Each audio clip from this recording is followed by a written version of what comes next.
Bendito seja Deus.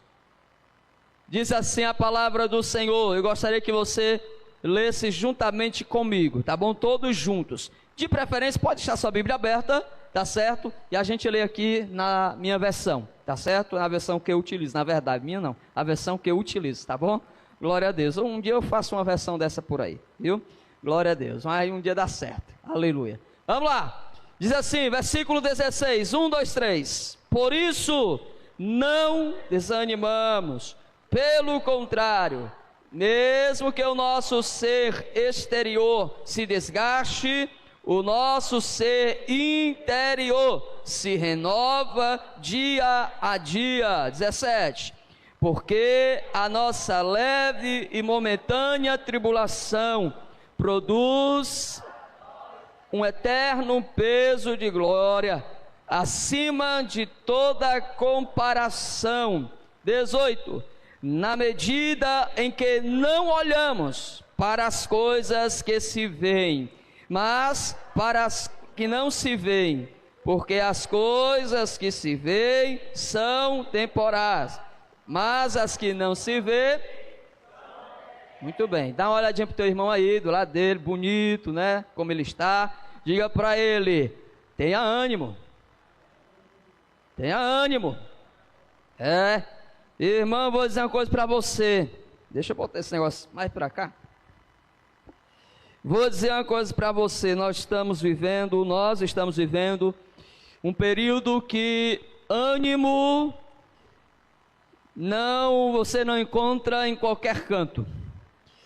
A gente está passando por um período, nós estamos vivendo nesse tempo em que ânimo hoje se tornou escasso. Porém, quando se fala de povo de Deus, quando se fala de salvos, quando se fala de eleitos, ânimo, ele não deve sumir, ele não deve ser ausente da nossa vida, pelo contrário, porque o que nós priorizamos aqui não é a palavra propriamente dita ânimo. O que nós na verdade trabalhamos, trilhamos e vivemos é aquela velha palavra que o próprio texto, não sei se aí o seu vai mostrar, a epígrafe antes da leitura que foi feita, diz que é viver pela fé. E Paulo, ele menciona essa questão de viver pela fé dentro das cartas e das epístolas a qual ele escreve, a qual ele escreveu para as igrejas ou para um público específico, para alguém especificamente. E viver pela fé resulta em ter ânimo na vida, porque se nós formos viver o ânimo sustentado, presta atenção nisso, apenas nas coisas naturais, a gente vai, talvez durante 7 dias da semana, se a gente tiver 2 dias de ânimo é muito. Se a nossa base, a nossa sustentação, ela for exatamente nisso que Paulo ressaltou no final do texto, se for na visão das coisas naturais, naquilo que eu estou vendo, eu não posso viver pelo que eu estou vendo. E nós temos, esse linguajar, nós temos essa pronúncia no meio cristão, nós temos esse jargão, como dizemos, de dizer que vivemos por fé e não por vista. E de fato, precisamos viver por fé, porque a fé, ela nos faz estar acima daquilo que é natural. A fé, ela me faz viver acima da naturalidade. Como, por exemplo, problemas que enfrentamos e encaramos na nossa vida, e naturalmente, diante de tais problemas, a visão natural, a visão comum, se o problema for grande, se for gigantesco, nós caímos em completo desespero. Em outras palavras, em uma vida de angústia, que eu vou citar já já esses versículos aqui. Em uma vida de angústia, se formos viver uma vida somente pelo que nós vemos naturalmente, se nós formos basear o nosso viver somente naquilo que é terreno, nós vamos viver uma vida de angústia e profunda angústia. Então, quando Paulo ele traz essa palavra, ele expõe esse texto diante da igreja de Corinto, a qual era o seu alvo público, né? Era o seu alvo aqui.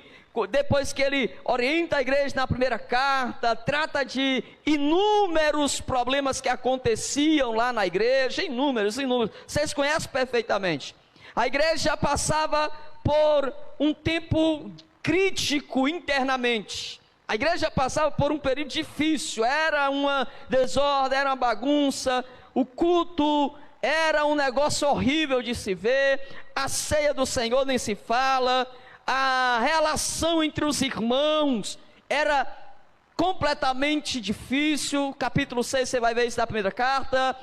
Havia pecados dentro da igreja, e não era oculto, mas eram pecados explícitos, e cada um simplesmente vivendo a sua vida como quem diz: não tenho nada a ver com você, não tenho nada a ver com o que você está fazendo, não tenho nada a ver com o teu erro, vai ter conta com Deus, vai ver a tua vida com Deus. A igreja de Corinto estava passando por um momento crítico, né? Ética e moral, e Paulo na primeira carta ele trata de tudo isso.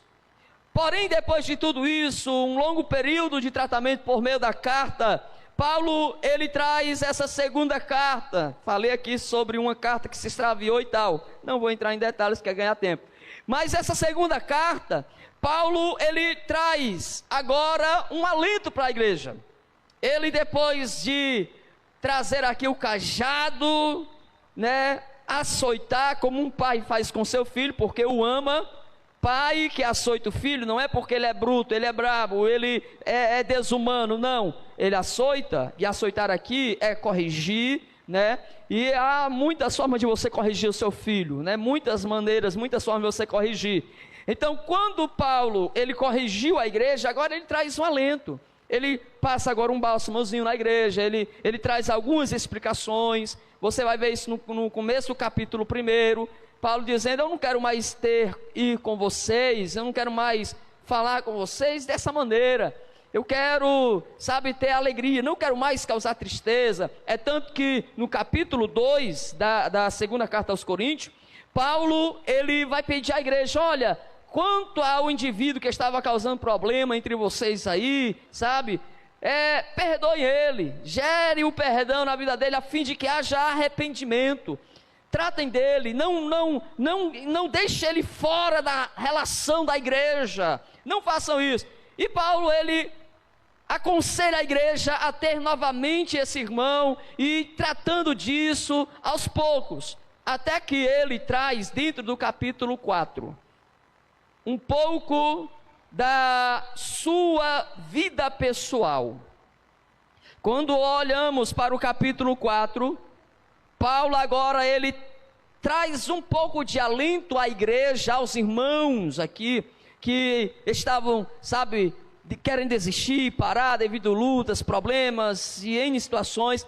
Paulo agora ele se propõe a trazer exemplos pessoais, e exemplos esse que tratava do seu próprio ministério, porque não há ninguém melhor nesse quesito aqui, além de Cristo Jesus, para citarmos, do que Paulo. Cristo, lógico, primeiramente, e final aqui eu vou citar também, vou trazer para o nosso Senhor, mas olhando a figura de referência, gente como nós, que foi sujeito às mesmas paixões, às mesmas crises, que passou tanta coisa, não há ninguém melhor para citar a nível de exemplo, como Paulo. Porque Paulo, ele traz dentro do capítulo 4, de uma forma resumida, o que passava-se no seu ministério. As lutas, os embates, as crises, os problemas. Paulo, ele mostrava, é tanto que o versículo 1 do capítulo 4, em que nós estamos, Paulo, no final do versículo 1, ele vai usar a mesma linguagem que usou no versículo 16 inicialmente. Paulo vai dizer, olha, deixa eu ler o versículo completo. Por isso, tendo este ministério, segundo a misericórdia que nos foi dada, eu recebi de Deus, tendo esse ministério, não desanimamos. Não desanimamos. Ou seja, o que é desanimar? Como ele citou no versículo 16, por isso não desanimamos. Versículo 1, não desanimamos. O que Paulo ele manifesta nessa visão de não desanimar? É você não perder o alento, é você não perder o gozo, é você não parar, é você não desistir, é você, sabe, não deixar-se ser vencido pelo tempo que você vive, pelo tempo que você atravessa. Aí Paulo vai tratando um pouco disso, ele vai dizendo que o coração dele doía pelo fato de muitos não receber o evangelho, sim, mas ele não desanimava sobre isso. Ele não desistiu de pregar, ele não desistiu de levar a palavra, ele não foi infiel ao ministério recebido, pelo contrário, ele permaneceu fiel, mostrando a palavra. E aí, gente do céu, quando olhamos para o versículo de número 7, Paulo, ele, sabe, é sensacional nisso aqui. No versículo 7, Paulo vai dizer, por que nós temos que entender que não devemos desanimar? Por que nós não devemos desanimar? Está aqui, olha o versículo 7, vamos lá. Eu vou incomodar vocês, vai lá. Olha o versículo 7 aí, ó. Ele vai dizer, temos porém esse tesouro, o prazer de viver a vida, o prazer de ser de Deus, o prazer de fazer parte agora da luz, o prazer de ter a graça de Deus na nossa vida. Temos, porém, esse tesouro em vasos de barro. Escute isso. Olha o que ele diz. Ele poderia dizer aqui, temos esse tesouro em vasos de cerâmica, né? Temos esse tesouro, essa graça em vasos luxuosos. Tem os materiais bem, né? De esmeralda e etc. Por aí vai. Vasos bem bonitos para a ornamentação. Mas olha como ele coloca a sua própria vida, o seu próprio ser, sua própria pessoa. E olha como ele destaca isso também para todos nós que somos cristãos. Temos esse tesouro, a graça de Deus, o amor de Deus, a bondade de Deus, uma nova vida em Cristo, em vasos de barro. O que é que ele quer dizer com isso? Somos frágeis. Nós somos frágeis. Somos barro. Mas há um tesouro dentro desses vasos de barro. E deixa eu abrir o parênteses aqui. Em você há um imenso tesouro. Na sua vida há um imenso tesouro. E olha a honra que esses vasos, que somos nós, de barro, olha a honra que nós temos em ter dentro de nós uma essência que não nos é digna. Por que não nos é digna? Porque nós não somos dignos de ter o que hoje temos, de possuir, não é bem essa linguagem, mas de possuir dentro de nós a excelência desse reino maravilhoso, de ter nesses vasos algo que não merecia estar ali dentro, nesses vasos. Mas olha como ele continua dizendo, para que se veja, agora veja, para que se veja a excelência do poder, que a excelência do poder provém de Deus e não de nós. A excelência do poder, a excelência do que há em nós, que muitas vezes nós conseguimos superar as crises, as lutas. Esse poder não é dos próprios vasos, em cair e não quebrou. Você pega aquele vasinho ali e joga ele aqui, não com muita força, que não precisa, é barro. Ele tem grandes chances de quebrar. Agora imagine isso a nós. Somos barro, frágeis, não temos poder próprio, não temos capacidade própria. Ninguém tem autossuficiência. Se alcançamos, se conquistamos, se chegamos, se vencemos, é porque nessa fragilidade, o poder de Deus, ele vai se aperfeiçoando. Interessante isso? O poder de Deus, ele vai se aperfeiçoando. Se você olha a conversa de Paulo com Deus, por 3 vezes, escute, olha para mim. Por 3 vezes Paulo ora: Senhor, afasta de mim isso, tira esse espinho. Mas a resposta era a mesma: Paulo, minha graça te basta, pois o meu poder se aperfeiçoa na tua fraqueza. O meu poder. Deixa esse espinho aí, que é outra conversa para outro dia. Deixa esse negócio aí. Deixa aí. Aí Paulo, um pouquinho mais na frente, ele vai falar isso. Capítulo 12.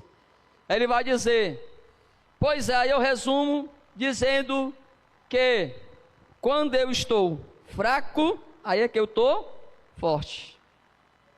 Porque a força que me leva a prevalecer em meio aos caos da vida, não vem de mim mesmo. Vem de Deus. A força é dele, a graça é dele. Então, eu venci porque ele esteve na minha vida, porque ele é comigo. Aí veja, para que se veja a excelência do poder, que a excelência do poder provém de Deus, não de nós. Aí vejamos isso aqui, gente. Não podemos desanimar. A primeira razão foi essa: somos vasos de barro. A segunda razão, por que não devemos desanimar? Olha aqui agora, vem algumas questões. Primeiro, em tudo, olha para mim, em tudo, diga comigo, em tudo. Está com medo, irmão? Em tudo, diga para o seu irmão aí, ele não quer dizer, mas vai lá, ajuda ele a vencer esse medo. Diga para ele: em tudo, irmão, você é atribulado. Não é tu que é atribulado não, viu? Tem uns atribulados dentro da igreja, não tem? Tem. Mas vocês não são atribulados não, irmão.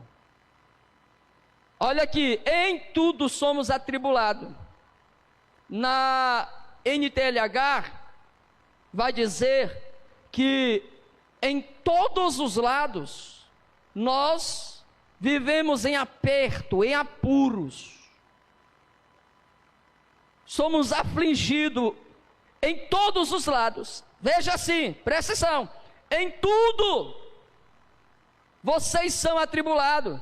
Ou seja, para onde você se virar, você tem problema, você tem dilema, você vai ter situações, em tudo.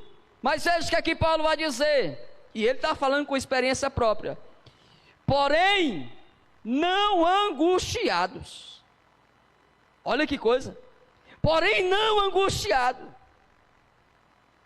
Eu posso passar 365 dias do ano, todos eles vivendo tribulações. Posso viver tribulações durante o ano inteiro, mas se tem uma coisa que eu não posso permitir, o meu coração, sabe, a esmorecer, a se entregar, é isso aqui, ó, a angústia. E olha que coisa interessante isso aqui, gente. Somos atribulados em tudo. Tem hora que a cabeça vai explodir de tanta coisa. Quando você está respirando, aí está se acalmando, aí você diz, agora vai ter calmaria. Aí vem uma outra tempestade. E aí tome pé de novo, tome, sabe, situações de novo. Só que, em meio às atribulações da vida, eu não vou viver angustiado. E por que eu não vou viver angustiado, irmão? É possível um cristão viver angustiado? Sim. Mas ele não deve permitir o seu coração encaminhar-se à angústia. E por quê?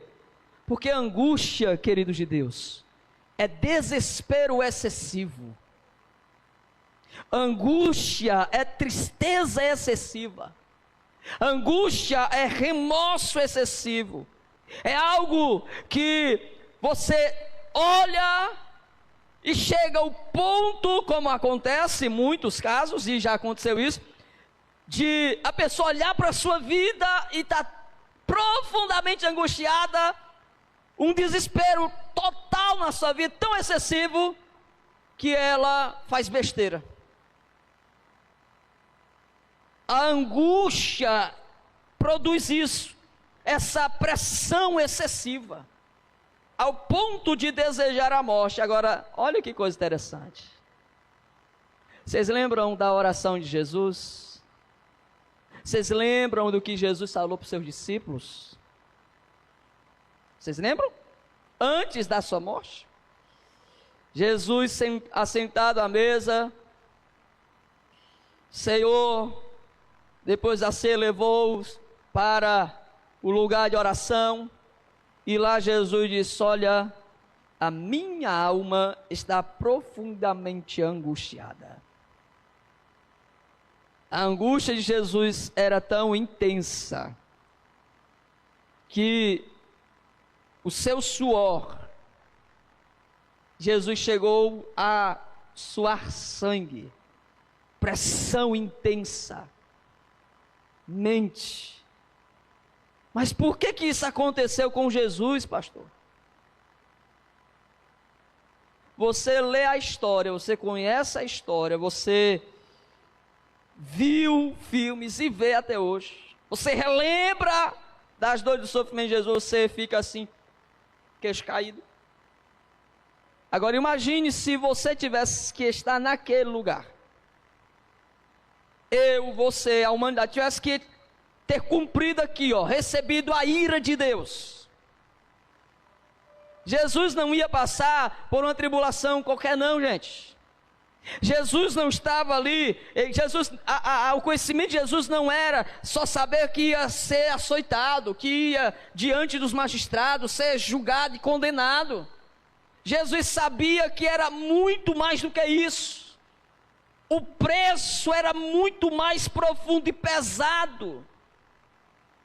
A angústia, agora deixa eu vir aqui ao texto. Paulo está dizendo, gente, nós não podemos desanimar. Na nossa vida cristã, a gente pode até viver, sabe, em muitas lutas, tribulações, passar por muita coisa.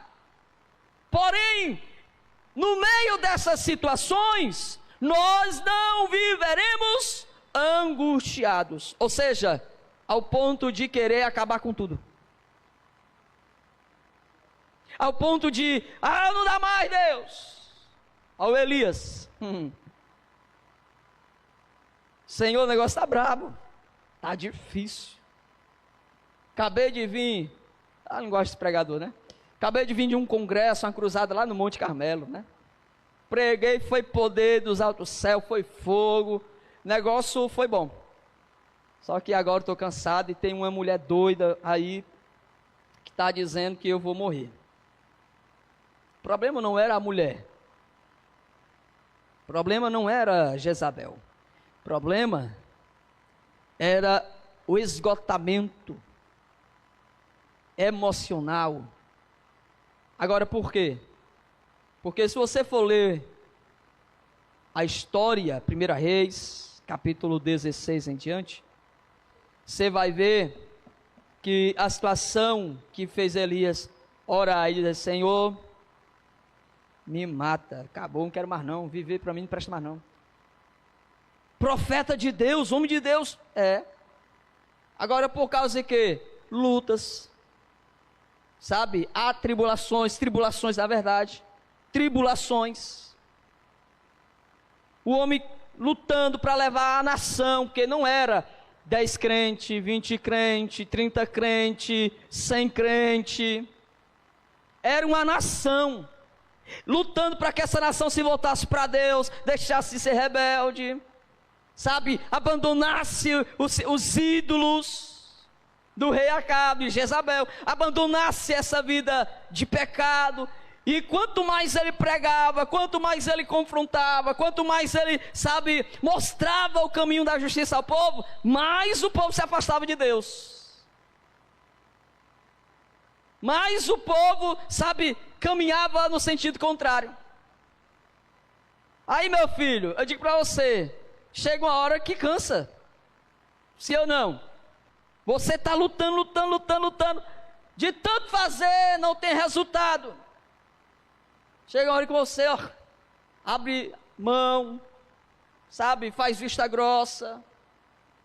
Embora que isso fira o coração, embora que isso maltrate você, mas a exaustão, problemas gera isso.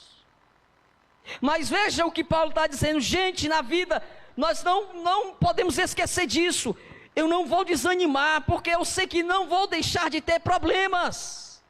Porém, no meio das lutas, o meu coração não vai estar afeiçoado às angústias.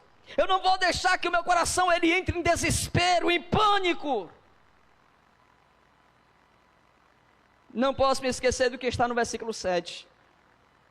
Há algo dentro desse vaso.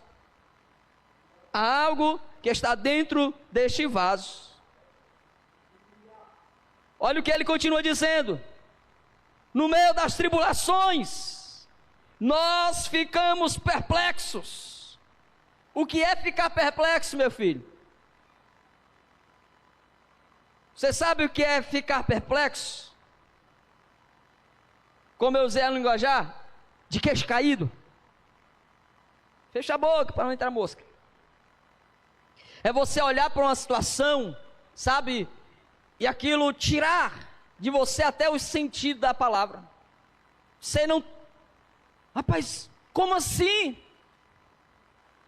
Vamos trazer isso para a questão pessoal, vamos lá? Você terminou agora, venceu, Deus te deu vitória. Aí bateu na tua porta, tu vai abrir, quem é? A luta diz assim, opa, voltei. Aí você, como assim, Senhor? Tu vai orar ao Senhor, como assim, Deus? Eu não estou entendendo mais nada, Senhor. Como assim? Estava tudo bem aqui no trabalho. Estava feliz, estava alegre, produzindo, cheio de plano. E agora eu estou sem trabalho, como assim, Jesus? A perplexidade, gente. O espanto, a surpresa. Paulo está dizendo, tem hora que a gente fica surpreso com tanta luta, a gente fica espantado, sabe, com tanta situação que chega. Mas, uma coisa, nenhum de nós podemos nos esquecer. Podemos até ficar espantado com certas coisas, certos tempos, porém, não desanimados. E a tradução aqui é desesperados. Você pode até ficar espantado com certas coisas que chegam na sua vida, que, sabe, acontece. Mas você não perde o ânimo, ou seja, você não entra em desespero. E eu estou falando a cristãos. Você não entra em desespero. O homem sem Deus, o vaso de barro que não deixam de ser, porém, esses vasos que estão sem a excelência dentro dele, eles passam pelas lutas também, por lutas, porém ficam perplexos, espantados, sabe, assim atônitos.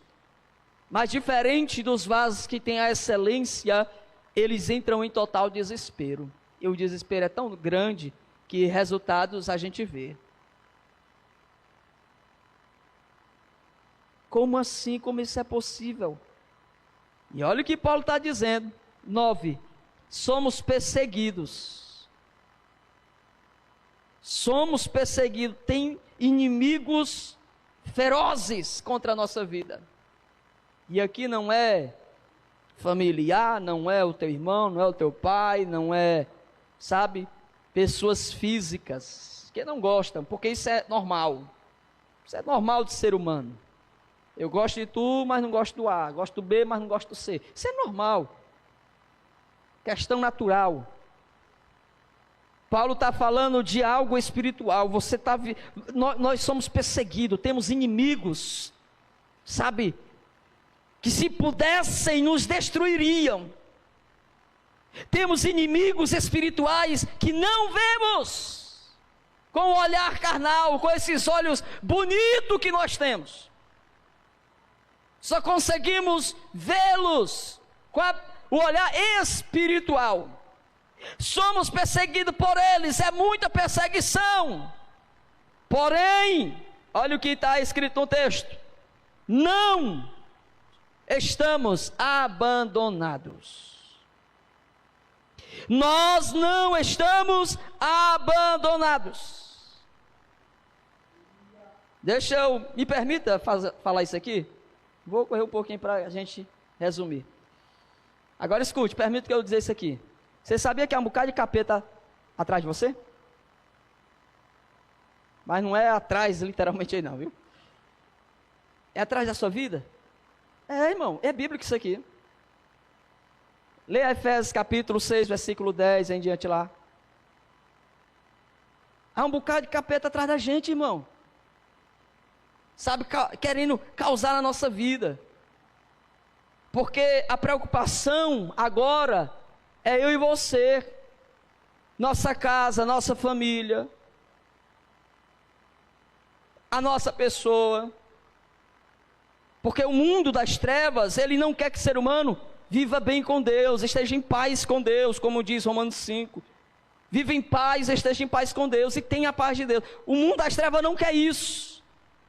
É por isso que há essa intensa perseguição, sabe, do mundo, desses demônios atrás da humanidade.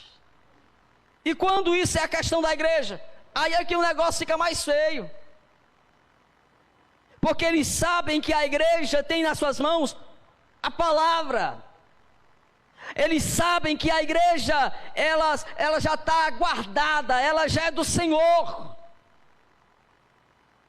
Agora veja o que aqui Paulo está dizendo: nós somos perseguidos, há inúmeros inimigos que causa na nossa vida. Porém não estamos abandonados. Em outras palavras, você não está sozinho. Você não está sozinho, vasinho de barro. Diga para o seu irmão, carinhosamente, diga para ele: vasinho de barro. Você não está sozinho não.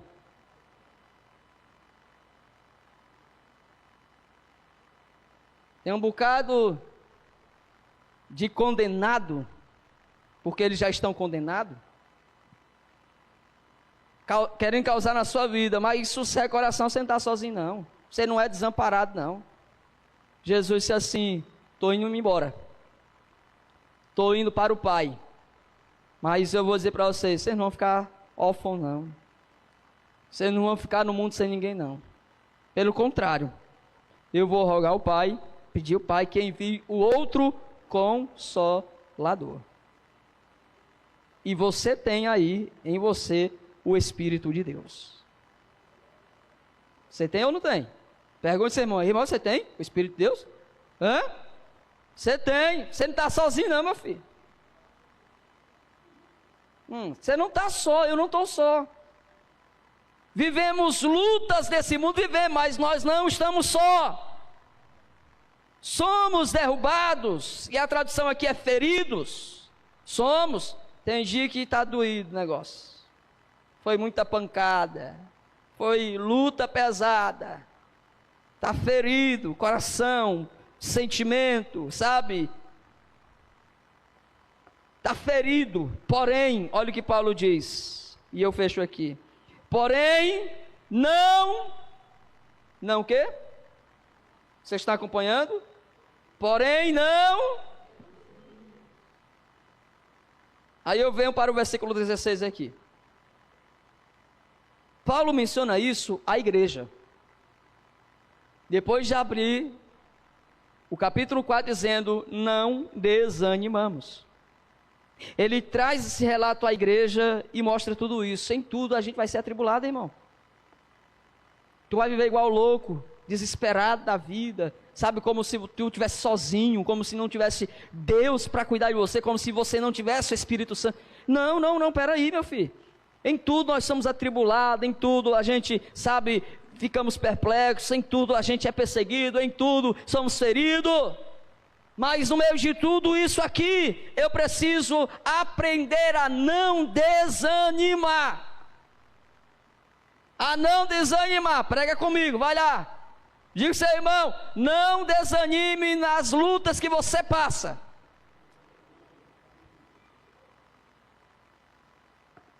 Normalmente deixa você quieto, mas hoje não. Não desanime no meio das lutas que vocês vivem. Dos embates, vocês não estão só não, crente. Pastor, mas que negócio tá assim, pastor.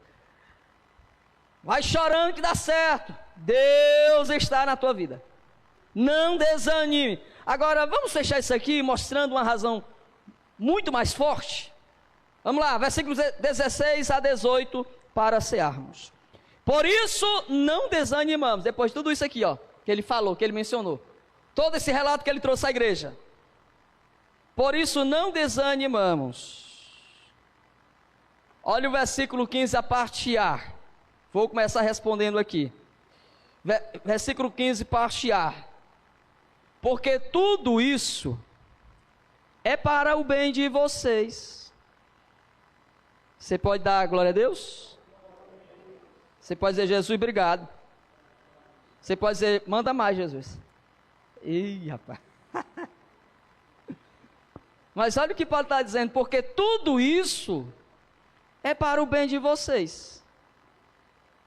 Veja o que é que ele termina dizendo. Para que a graça, multiplicando-se, torne abundantes as ações de graça, por meio de muitos, para a glória de Deus. Olha que coisa legal aqui. Dá nem vontade de terminar a palavra. Mas olha que coisa bacana. Você sabia que enquanto a gente apanha, sofre, isso aqui está se cumprindo? Para que a graça multiplicando se torne abundante as ações, cresça em mais, né, ações de graça, por meio de muitos, para a glória de Deus. Alguém vai olhar para você, agora escute por favor, já encerro, escute, é importantíssimo, e você precisa guardar o que eu vou dizer. Em meio às tribulações, não abra a boca para murmurar, a ponto de pessoas ver sua murmuração, principalmente os que ainda não chegaram a essa graça. Pastor, mas a gente não é super-homem não, somos super-crente não. Entenda com a percepção bíblica. Enquanto eu estou sofrendo, alguém está vendo a minha vida. Ou você acha que não? Alguém está observando. Alguém está, sabe, com o olhar voltado para mim. Pessoas, não estou falando de Deus, não, estou falando de gente igual nós. Eles estão a nos observar. E aí vai ter duas consequências. Primeira, é o que Paulo está dizendo. Ou a graça ela vai ser mais abundante ao ponto de Deus ser glorificado por meio dessas pessoas que veem a nossa vida, e no meio das nossas lutas diárias, a gente está sempre louvando a Deus, está sempre mantendo ânimo, porque temos essa compreensão, essa vasta compreensão aqui, e nunca vamos ser vencidos mesmo, há um Deus na nossa vida, e elas vão louvar a Deus. Poxa, rapaz, o irmão aí é 10, viu? Está passando por tudo isso, mas é firme, apesar dele não entender que tudo isso provém de Deus. Mas como homem natural, pessoa natural, eles vão falar assim: Deus será louvado. Ou, em segundo lugar, ou a nossa murmuração em meio às lutas vai levar essas pessoas a não querer a fé, a não querer Jesus, a não querer a palavra. Então veja, vamos lá. Por isso não desanimamos, pelo contrário, gente, mesmo que o nosso ser exterior se desgaste, agora ele fala do físico, exterior, você vê gente que está cansada, sabe, não é cansada de trabalho, do dia a dia, é das lutas, sabe, eu acho que você já pronunciou isso. Poxa, fulano está tão abatido, porque, sabe, a imagem mostra isso. É luta, sabe, é embate, é tanta coisa. Aí você olha para as pessoas: rapaz, esse fulano está cansado, está abatido. O que é que está acontecendo, Jesus, na vida desse irmão? Olha o que Paulo está dizendo. Pelo contrário, mesmo que o nosso ser exterior se desgaste, o nosso interior se renova dia a dia. O que importa aqui não é o que está por fora, é o que está por dentro.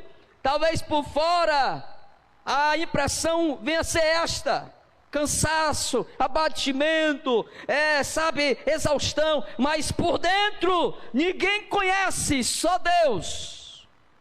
Só Deus sabe como vai o teu coração, como está fortalecido tua fé, sabe, como a tua alma, ela está ligada a Deus, porque traz renovo sobre a nossa vida. 17, porque a nossa leve, e Paulo aqui, irmão, pelo amor de Deus, eu tenho que ver Paulo lá no céu, quando eu chegar lá, porque Paulo é sensacional, irmão. Porque a nossa leve e momentânea tribulação, olha como ele trata aqui, a nossa leve e momentânea. As lutas são leves. Eu faço a pergunta: sua luta é leve? Sua luta é leve? É difícil responder, né? A sua luta, ela é eterna? Não. Mas olha o que Paulo está dizendo, e ele está falando daquilo que ele estava passando no seu ministério. Porque a nossa leve e momentânea tribulação, a luta que eu estou vivendo, ela é leve. Não, é leve demais. E outra coisa, ela já vai passar, porque ela está sujeita ao tempo. Ela está sujeita ao tempo, então ela é leve e já passa. Aí ele diz: produz essa tribulação, que é leve, que é momentânea, ela produz para nós. Olha como ele transfere aqui a maior glória. Produz para nós um eterno, não é momentâneo, é eterno peso de glória acima de toda comparação. Acima de toda comparação. Agora tem um porquê aqui, para me fechar. Tem um porquê. 18.